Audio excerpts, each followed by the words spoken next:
Un berger bien entouré et soutenu réussira sa mission. Mais comment est-ce que tu peux soutenir ton pasteur? Comment est-ce que tu peux soutenir le berger que Dieu a établi sur toi? Comment est-ce que tu peux le faire? Déclare à quelqu'un, que puis-je faire? Que puis-je faire pour aider mon pasteur?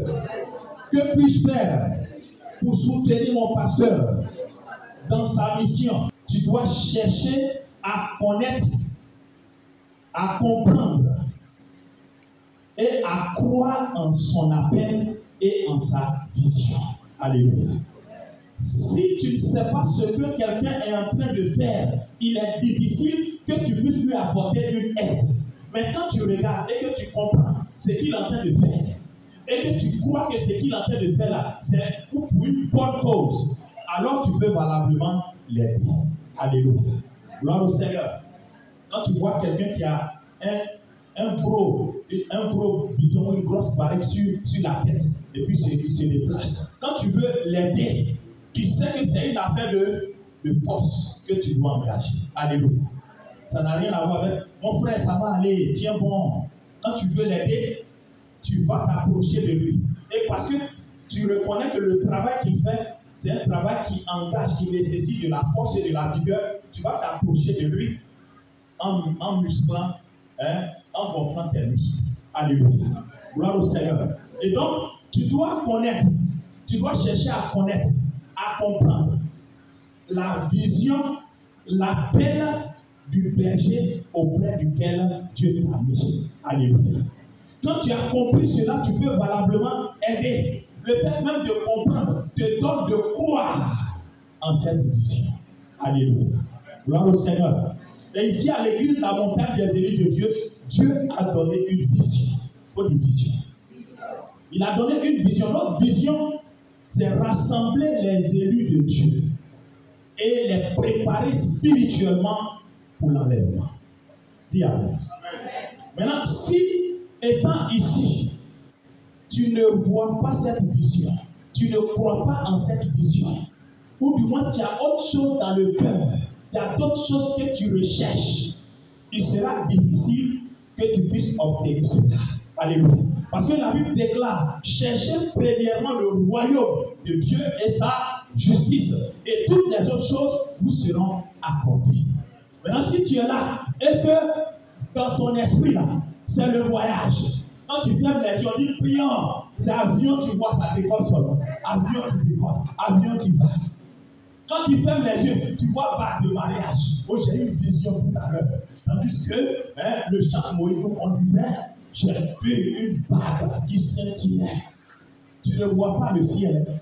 Tu ne vois pas la gloire de Dieu.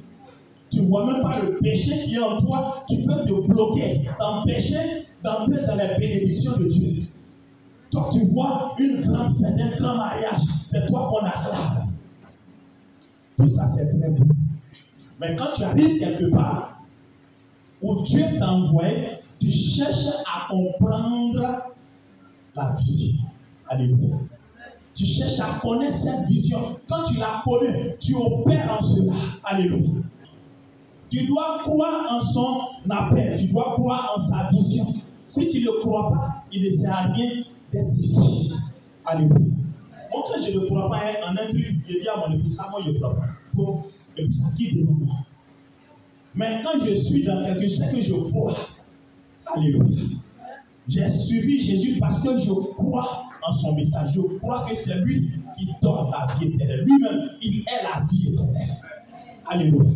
Gloire au Seigneur. Donc quand tu arrives quelque part où il y a un berger établi, si le message qu'il a reçu de Dieu, ce message-là, toi ça ne te plaît pas, toi tu veux les bling-bling, tu veux ce qui brille, tu veux les grosses voitures, tu veux la bénédiction, tu veux toutes ces choses que le monde recherche. Sans Christ en réalité, c'est que tu dois aller chercher ça ailleurs. Faut dire à quelqu'un ailleurs. Tu dois aller chercher ça ailleurs.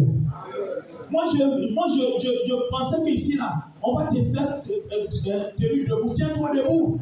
Je vois que tu as ceci. Je vois que ceci va t'arriver. Je vois que tu as porté telle caleçon, de telle couleur. Je vois que tu as fait ceci. Alléluia. C'est pas ça l'évangile de Christ. Alléluia. C'est pas cela le vrai évangile. Si le gars peut voir le plat que tu as mangé le matin et qu'il ne peut pas voir ton acte de masturbation que tu as fait tout à l'heure, c'est qu'il te blague. Tu peux comprendre qu'il te blague. Parce qu'en réalité, le scanner qu'il a là, c'est pour voir, pour discerner les péchés qui sont dans ta vie. De telle sorte qu'une fois que ces péchés sont enlevés de ta vie, la bénédiction arrive. C'est pour cela, l'apôtre Paul dit, Luc du moins, il dit dans Actes chapitre 1, à partir du verset 19, répentez-vous et convertissez-vous, afin que vos péchés soient effacés et que des temps de rafraîchissement viennent de la part du Seigneur. Les temps de rafraîchissement, c'est la délivrance. Il faut dire délivrance. La véritable délivrance, c'est la délivrance du péché. Dis amen. Regarde, le péché que tu commets en cachette, quand tu es délivré de ce péché, tu vas voir la gloire de Dieu. Il faut bien dire amen.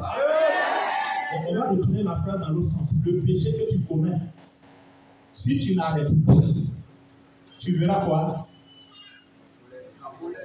La colère de Dieu, l'humiliation, la honte, l'échec dans ta vie. Donc quand Dieu t'envoie quelque part, même si tu avais beaucoup de besoins, il faut rester tranquille. Parce que la maladie, ou du moins le visa, ou le mariage, les sorciers qui te poursuivaient, c'est comme le ver d'étain sur la leçon que Dieu a jeté pour te prendre. Une fois que tu arrives, il te dit, voilà ce pourquoi je t'ai appelé le salut éternel.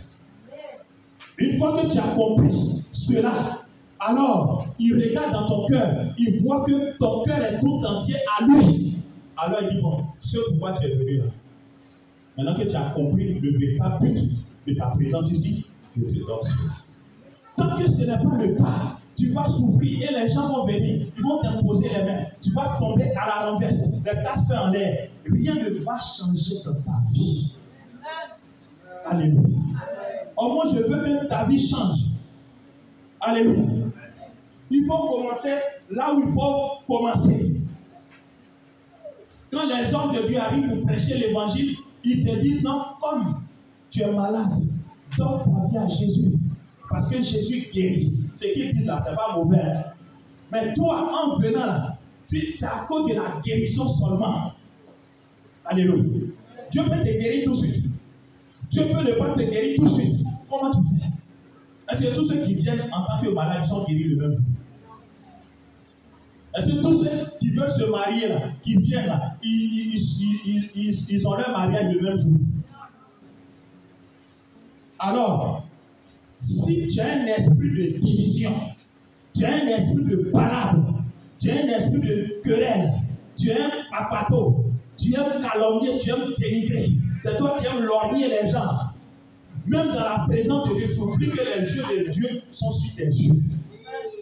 C'est toi qui aimes chuchoter dans l'oreille des autres pour critiquer quelqu'un. Tu oublies que Dieu, là, il entend ce qui sort de ta bouche.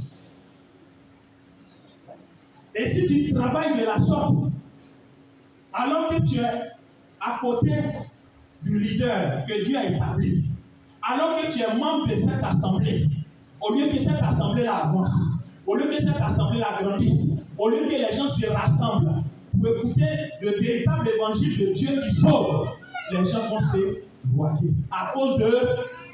Donc il y a des gens, ils sont dans l'église, ils peuvent être à côté de l'homme de Dieu, mais c'est eux qui s'opposent aux paroles de l'homme de Dieu, qui s'opposent à ce que l'homme de Dieu dit.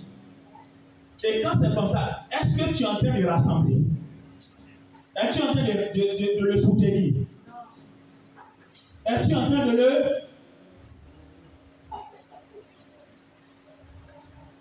Quelqu'un a dit que la véritable solitude arrive dans la vie de quelqu'un quand il est entouré par des gens qui ont dans leur cœur l'idée qu'il doit être seul. C'est-à-dire qu'ils sont là même. Ils te donnent de savoir que tu es seul. Et c'est très malheureux. Il faut dire Seigneur, aide-moi. aide-moi à être un véritable soutien pour ton serviteur et pour ton église. Alléluia. Gloire au Seigneur. Est-ce que la parole de Dieu te fait du bien?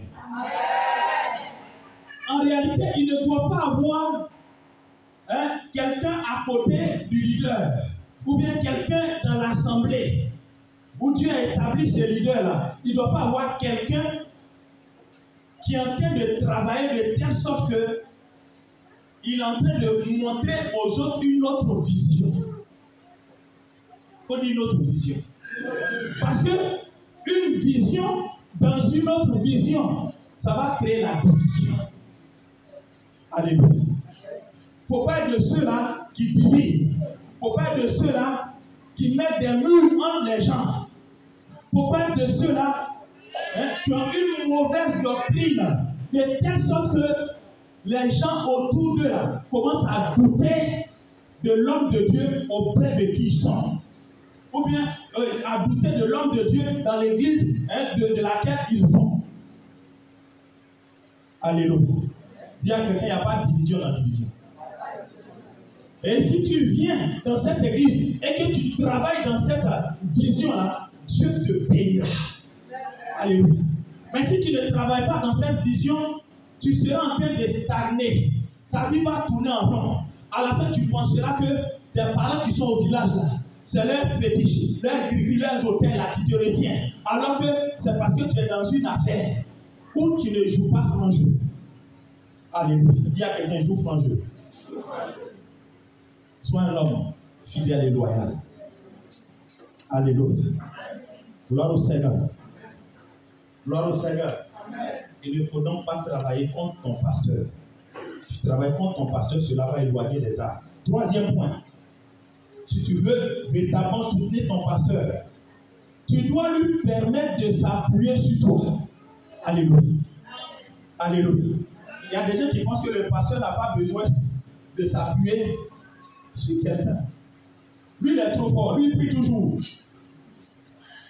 Lui, là, non. Ton pasteur a besoin de ton soutien. Alléluia. Tu ne dis même pas Amen. Quand tu dis que ton soutien, c'est difficile pour que ça vienne.